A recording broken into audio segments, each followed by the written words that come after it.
Hello there, it's James B. Welcome to my vodcast. It's Friday, and it's time for me to talk to somebody truly fantastic. I'm going to be speaking with Sam Broverman. Now, if you joined me last week, I probably mentioned Ernesto Cervini. He's next week. Sam Broverman has a show coming up at the Jazz Bistro on Sunday with Whitney Ross Barris. We're going to talk to him a little bit about that, but a lot about his career in music and in math. Yeah, he's a professor and an author and an actuary, and anyway, it's a long story, so we'll get to that in a minute. First of all, thank you to my sponsors. Thank you, Barbarian Steakhouse, 7 Elm Street. Thank you, Paul Barber and Associates. BarberFinancial.com if you want to talk to Captain Paul about your finances. And thank you to everybody at Patreon. Your support goes a long way here in internet, YouTube, video land. Also, thanks to J.J. Brown. He's my producer, and he is a great guy. All right, here we go. We're going into the clubs first, and then we're going to talk about, to Sam Broverman. Old Mill, Toronto tonight. Terry Parker presents Free Spirits. Terry Parker is a wonderful keyboard player. I'm a big fan of hers. Been playing her music for a long time. Never met her. She's joined by Lauren Falls on bass, Sarah Thawer on drums, Rebecca Hennessy on trumpet, and Alison Au, Juno Award-winning Alison Au, on sax. So they're doing the music of Jerry Allen and Mary Lou Williams. This is a great idea. Incredibly talented women in jazz all getting together tonight, 7:30 to 10:30 at Old Mill, Toronto. Brian Blaine brings his blues on Saturday, and on Wednesday the 15th, Russ Little, Scott Alexander, Tom Sesniak, Brian Barlow, they're all best buddies, and they make great music, and they've been really busy lately. They're there on Wednesday. Sophia Perlman and Adrian Ferrugia lead a jazz party. It's the two of them, and then they have friends come in and join them. That's happening on Thursday, and a week from tonight, Colleen Allen is over there. It's always 7:30 to 10:30, no cover. Gorgeous piano, great bartenders. You should check it out. oldmilltoronto.com for all the listings at the Home Smith Bar. Lula Lounge, Yanni Barella is back. It's Friday, and he's going to be there with DJ Suave once again. Bring your dancing shoes. And on Saturday, Salsa Saturday, Ricky Franco and the P Crew Orchestra, they are favorites over at Lula Lounge. They keep the dance floor pumping. So no matter what the weather, it's warm and cozy inside Lula Lounge. Hughes Room Live tonight, Simon and Garfunkel tribute. Who doesn't love those guys? And then tribute to Elvis by the Luster Kings on Saturday. On Monday, Sammy Miller and the Congregation. They put out a CD called Leaving Egypt. It is joyful, it is theatrical, it's jazz, but it's so fun. If you do one thing at Hughes Room Live next week, go down on Monday, see Sammy Miller and the Congregation, and you can thank me later. They are a fantastic band up from the U.S. Tuesday the 14th, Eric Anders and Eric Lee, two famous folk roots guys from the U.S., are going to be up at Hughes Room. And again, for all the listings, hughesroomlive.com. Jazz Bistro. My buddy Colin Hunter is there tonight with Joe Seeley Quartet, tonight and tomorrow night. And then on Sunday, Whitney Ross Barris, and my guest today, Sam Broverman. If you are a fan of Dean Martin and Carol Burnett and those kind of fun shows, well, they can do a ballad that'll make you really, really feel really, really warm inside, but then they'll make you laugh your butt off because they're really fun. So that's happening Sunday at 7 p.m. at Jazz Bistro. Chelsea McBride is celebrating her birthday on Tuesday the 14th. She has so many combos. I have no idea who she's going to play with, but she is a great saxophonist, composer, band leader, and she has a lot of friends. So who knows what will happen, but come and see Chelsea. Wish her a happy birthday. I guarantee this girl's picking up a judo, if not this year, next year, but she's put out so many good records. She's on her way. David Rebell has his jazz jam. It may be Ruble, but he's classy, so I call him David Rebell. He's got a jazz jam on Wednesday. It's a high-level jazz jam, $10 to enjoy a whole bunch of masters getting together and playing some great music. And if you want to come and sit in, that's okay too. Diane Roblin is there on Thursday the 16th. Her band is like an all-star band. Kevin Turcotte, George Kohler, Bruce Cassidy, so many great musicians in one band. And they explore things. They are fearless and arrive with an open mind, and you will go home and have surreal dreams. Diane Roblin's a great band leader and composer. It's so much fun to watch how much fun they're having on stage. Harold Danko is in town next weekend. Just giving you a heads up because it might sell out. Great piano player coming up from the U.S. with Richard Whiteman, Pat LaBarbera, Terry Clark. So you probably will want to just get tickets right now. jazzbistro.ca. All right, here we go. Sam Broverman. I love this guy. I've been a fan of his for, I guess, about 15 years now, and I just see him whenever I can, and I hope you'll get out there and support him whenever you can. Here we go. Sam Broverman, music and math. Hey, Sam Broverman. Hello, we're starting the interview just like that. All right. Sam Broverman, you have been singing for how many years? Well, since I was a child, school choirs, school musicals in Winnipeg, and you know, back then we didn't do Broadway. We did Gilbert and Sullivan, which was a great way to work your voice, and for me to learn great lyrics and rhymes. Now, Gilbert Pirates and Penzance and things like that. Explain to people who don't know Gilbert and Sullivan, and not Gilbert O'Sullivan, who sang that creepy song Claire, not him. Right. Gilbert and Sullivan, what is that like? How would you describe that? It's more operatic? It's operetta. It's sort of between more classical opera and music hall. They came out of England, of course, back in the late 1800s, and their operettas were, the music was classical-like, but operetta, and they tended to be political sarcasm. So they would go after, you know, modern major general and things like that, really hitting some of the stuffed shirts. And it was harder to do than simple musicals in a way.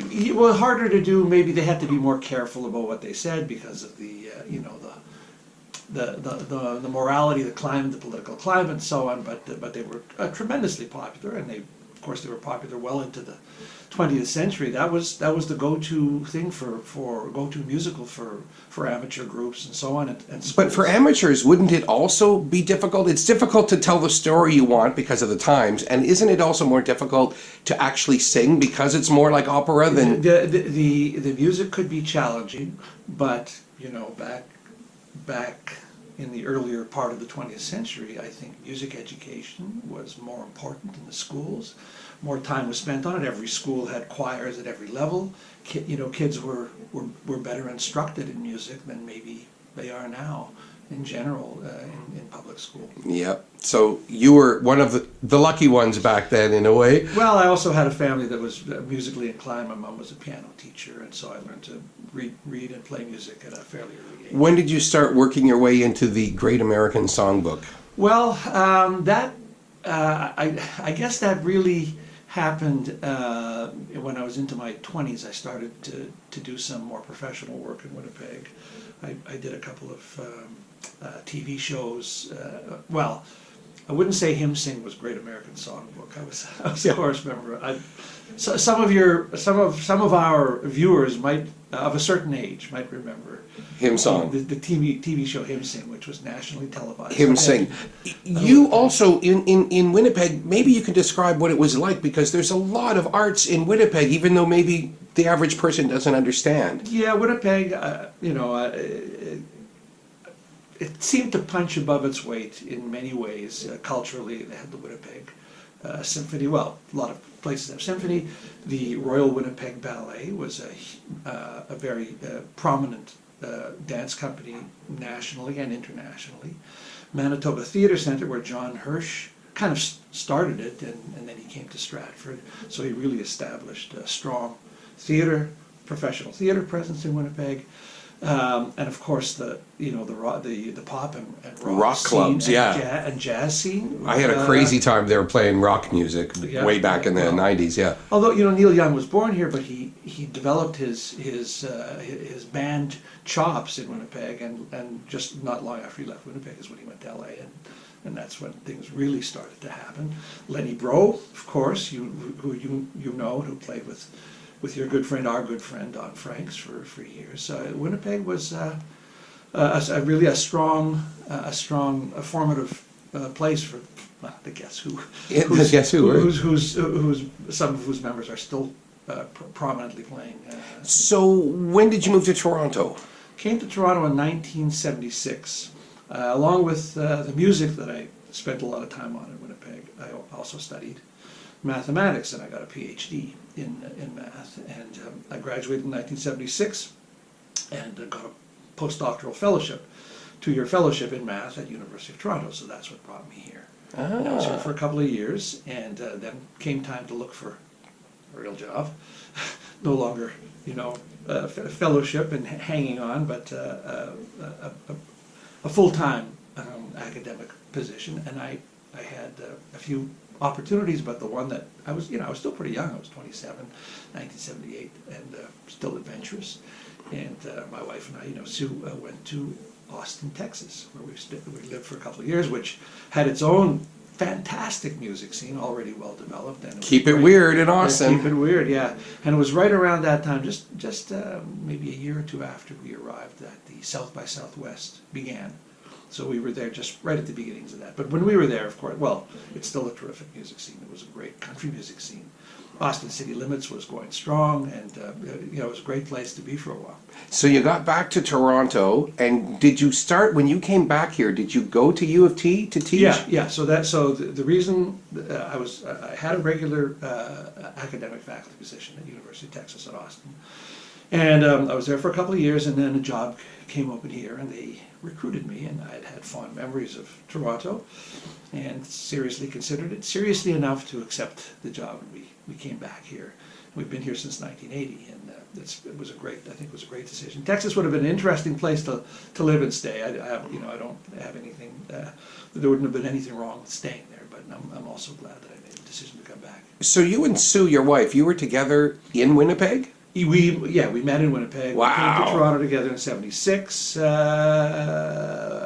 married in 1980. So we were, together. So we've really been together for almost 45 years. Wow. Yeah, married for 40 this year. Absolutely. Congratulations. Thank you. Mazel tov. Mazel tov. I'm only a quarter Jew, but I know that one. Mazel tov. Or as the governor of Wisconsin once told one of his constituents when he was trying to wish him a greeting, Molotov. He got it wrong. He got it wrong. Did that really happen? Yeah, Sometimes I say Shazam and I mean Shalom. He said it in a letter. He wrote to a constituent. And by the way, and thank you for your support, and Molotov. Molotov. That's hilarious. You like corny jokes. I do. You like slapstick and Broadway and vaudeville and all that kind of stuff, right? Oh yeah. When did your love? I mean, from Pirates of Penzance to mathematics. Yeah. When did you decide that you were going to sing, at least as a hobby or maybe a little more? Oh, it was never a hobby since my late teens, early 20s. I started singing as a professional in Winnipeg.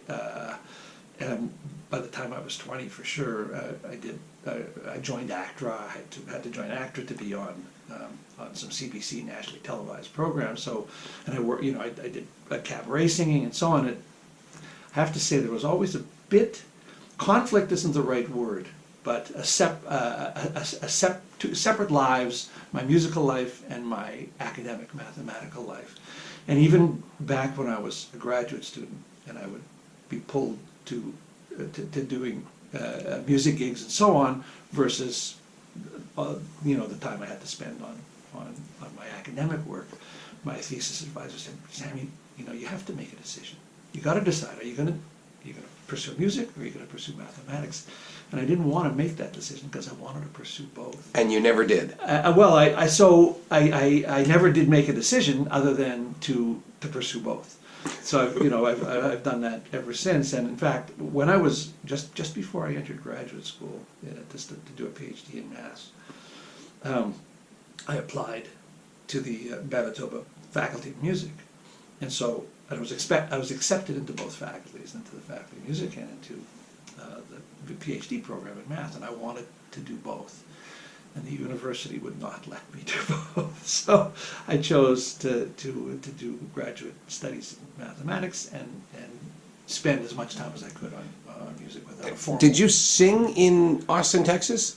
I didn't. I sang with a choir for a while, but that was my first academic job, and it was very demanding. I was doing a lot of teaching, and with an academic job, you have to do research work and publish in journals in your field and so on. And so there was a lot of time required for that, and I didn't have a whole lot of time to devote to music. So for those 2 years, it kind of took a little bit of a backseat. I did a little bit, but not much. You are an actuary. You are actually an actuary. Right. Can you explain what is an actuary? Simply speaking, an actuary is a mathematician that deals with financial risk and modeling financial risk in a mathematical way.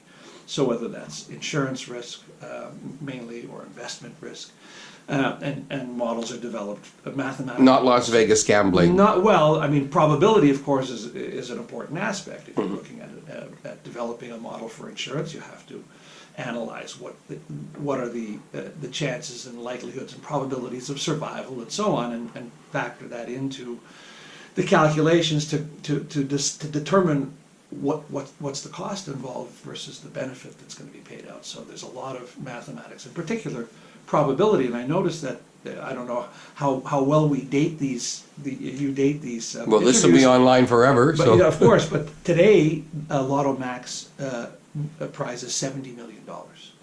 So there's going to be a lot of people buying lottery tickets today. So the probability is just insane. We all think we're going to be the lucky one. Well, somebody can win. Right. Not every week somebody does win, but somebody can win. Let me ask you about the Actuary book, because I'll never forget a concert you did, and it just happened to be a private dinner party full of actuaries. That was the strangest coincidence ever. That was pretty. I think that was at Tony Baloney in Yorkville. In Yorkville, on Cumberland. Yeah. So you were there to introduce me for I guess it was the first set or second set. I don't remember. And there was a table. That, you know how it is sometimes in clubs. People aren't always paying as much attention to the music as maybe the musicians would like them to. But so this was a boisterous table of about a dozen people, and you were doing your best to get their attention. And as soon as you mentioned my name to introduce me, all of a sudden there was a bit of a hush at the table, and they looked over at you and said, "Is that the Sam Broverman who wrote the actuarial mathematics book?" And you looked at me and said, "Yeah, is that you?" And I said, "Yeah, that's right." It was a funny coincidence. Worlds collided at that moment. Yeah, because the way to get an audience quiet is to tell them the guy singing is one of the leading actuaries who wrote the book. Tell me about this book. Well, so in order to become a professional actuary, there's a series of examinations, mathematically based for the most part, or at least the first part, and then there are more practical topics that come up later on. Different laws and regulations and so on that actuaries have to be familiar with. But initially, they have to know their mathematics, and so which is my background, where I came in and I wrote a book that helps prepare them for one of the mathematical exams. I've written several of them, but one in particular has become pretty popular, and it's been around for a long time. And almost all the time when I go to academic meetings or whatever that involve actuaries, and they say, "You saved my butt." Yeah, I read your book and I passed. Yeah, so that's it's very gratifying to see that. Yeah. You have sung in so many places. I know you. Did you sing in Japan? I've never been to Japan. Okay, you sang in New York. You sang in Hong Kong. New York and Hong Kong, and across Canada, of course. Yeah. Yeah. Where's a place that you want to sing where you haven't been yet? Oh, that's a good question. I think probably someplace in Europe, maybe London. Ronnie Scott's. Yeah, that would be pretty thrilling. But the New York gig that I did. And where was it? It was at the Metropolitan Room, which is now, it closed after, I don't know, we've been around for 20, 30 years. But I don't have to tell the Canadian musicians out there, it's not always the easiest thing to work in the U.S. You have to go through a lot of hoops, and you want to do it right and not cross any lines that shouldn't be crossed. Right, otherwise you're not going back. So unless you got a bit of a tour lined up, it's not always the most financially sound thing to do a one-off gig in the States. Right, exactly. So England is your to go place. You can't wait. Yeah. And what about material? What kind of material? Right now you're doing songbook, maybe a little cabaret and a little comedy. How would you describe what your set is like these days? So the songbook has always been there. In fact, I remember when I was one of the CBC shows that I did in Winnipeg was a variety show. I was in a chorus backing a crooner by the name of Doug Crosley. He had a nationally televised show in the early '60s that it was quite popular, and then in the early '70s the CBC Winnipeg revived that show, and they found a chorus, and I auditioned. I was 21 or 22. I had hair down to here, and I auditioned. And the producer wanted me in the show. He said, "But you'd have to get a haircut." And of course, I didn't want to, so I got a wig, and I showed up for rehearsal with my hair tucked under my wig. And he said, "Yeah, that looks good." So I said, "Oh, it's a wig." I said, "Okay, that's great." That was awesome. But so we did. We did pop stuff and some American songbook stuff then, and that's when I really started to get drawn into it. And so to answer your question about now, that when I really had more time, to spare, aside from my academic career, to devote more time to music, that I was drawn to the American songbook, and in particular some of the lyrics, the stories behind the songs. I mean, I think back to my Gilbert and Sullivan days, and the cleverness and the stories that are told in those lyrics, and some of the great lyricists of the American songbook were, not the same, but but double entendres, not obvious sometimes. Yeah, and so that really drew me in, and then I started to try my hand at writing a few things too. Yeah, this is an amazing thing. This is where I wanted to take this, is that there are a few people that are good at math and like little black dots on the paper and are good with the alphabet. Your lyrics, when you write an intro into a standard, it sounds like the song. You've managed to capture the feeling of the song and add a few lines. Can you explain that process? I think hard about what the message of the song is, what the story of the song is, and if from my point of view, there's something that I can also add that fits within that story, I'll try to do it, and it doesn't always work, but if I can, I love to try to do it. Well, your words on the song Revenge that goes into I Want to Be Around. Right. I Want to Be Around is a standard. That's right. It's a bit audacious to write an intro that goes into a song everybody knows, yet most people, when they hear it, they just think it's an intro that they'd never heard before, and they're not aware it's your words. That I have to say that I used the word before. That's gratifying as well, because sometimes I've sung stuff in front with audiences that have people who are sort of experienced and part of the more ingrained American songbook group, and they'll say, I haven't heard that before. I guess that's a lyric or a verse that isn't sung as often, and they'll tell them that I wrote it, and they will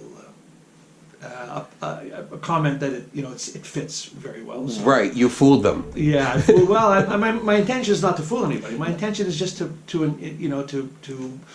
inject my own feeling into it in a way that matches. But if you didn't succeed, they wouldn't ask you the same way. No. They'd say, what was that intro all about? Yeah, no, he didn't write that. No one ever... Right. That's not what they said. He didn't write that. Or she didn't write that. Yeah. They didn't write that. They didn't You just added they. Yeah. That's a beautiful thing, the he, she, they. People want to be referred to as they. I have no problem with that. I find it a little bit hard when there's a vote taking place, and I can say, well, I win because they agree with me, but there's only one person with me. But other than that, it's actually a good thing. Yeah. Cool. Oh, so any new things coming up as far as like a new idea for an album? My last album was based on the cabaret show that I've been doing for a number of years, Jewish Boys Christmas, which, thank you, you often join me at, and it's lots of fun. It's sort of... It's a feel-good Christmas concert. It is, yeah. It's very emotional and sweet. It's never mean-spirited, yet it's definitely not normal.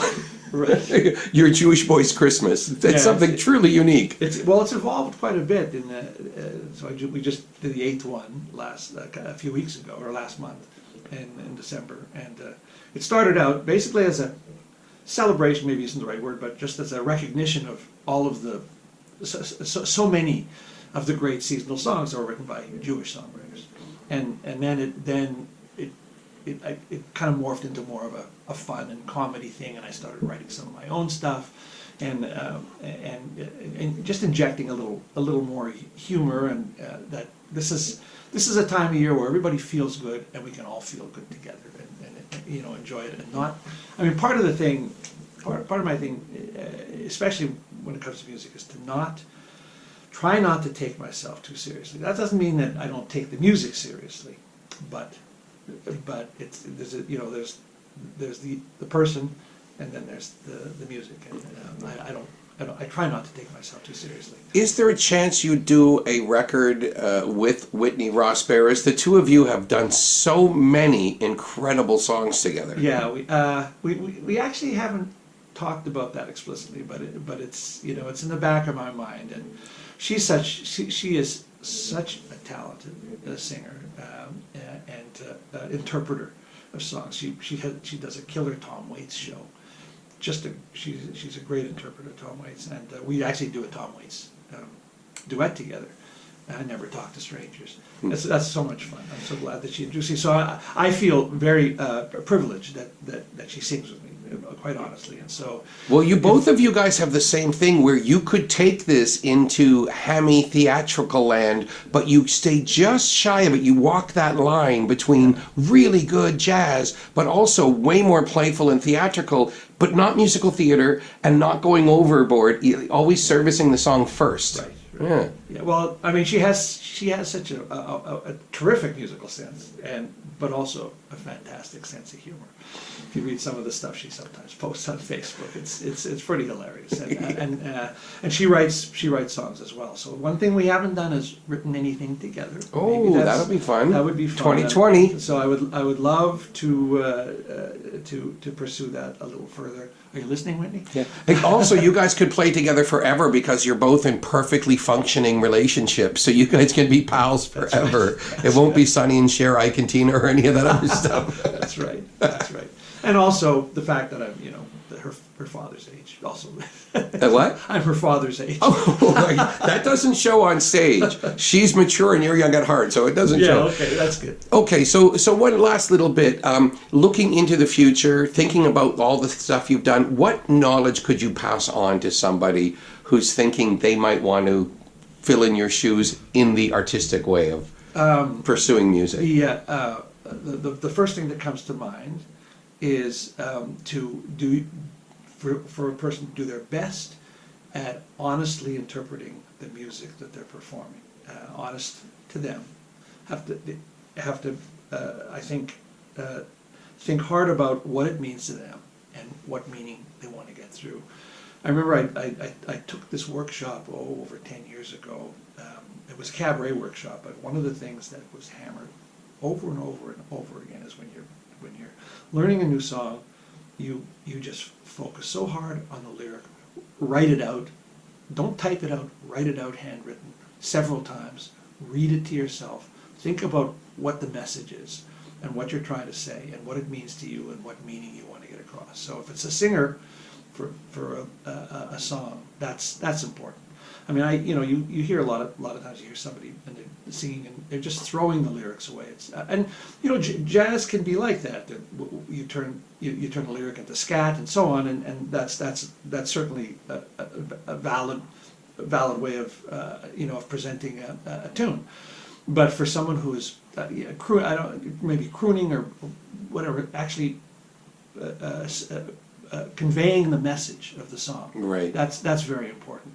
If you're trying to lift a Charlie Parker riff and use that as your scat or sing the lyrics to that. I mean, that's a different story. You're not really so much singing the message of the song as you are, the musicality of the tune. But if you're trying to get the message across, that's very, very important. So the Right. honesty to the singer. And I guess also the originality when you say be true to yourself. Don't just be a Sinatra or an Ella impersonator. But listen to what people do. Listen to how they interpret it, and you can tell what it means to them, and that can help you when you're thinking about what it means to you. Well, I think you should take your Jewish Boys Christmas across North America. I would love to do that. That would be a And lot I of think fun. you and Whitney should be at Ronnie Scott's sometime in late 2020. Wouldn't that be great? Yeah. Yes. You're listening, Ronnie? You're listening, Whitney? Yes. Oh, well, Ronnie's gone, but the club, Okay, they're still there. okay, yes. Cheers, man. Happy Thank New you. Year. Happy New Year. Thank you so much, James. Hey, thanks, Sam Broverman. What a swell guy he is. Next week, as promised last week, but this time I mean it, Ernesto Cervini. So please join me next Friday for another edition of the Jaymz B Podcast. See ya.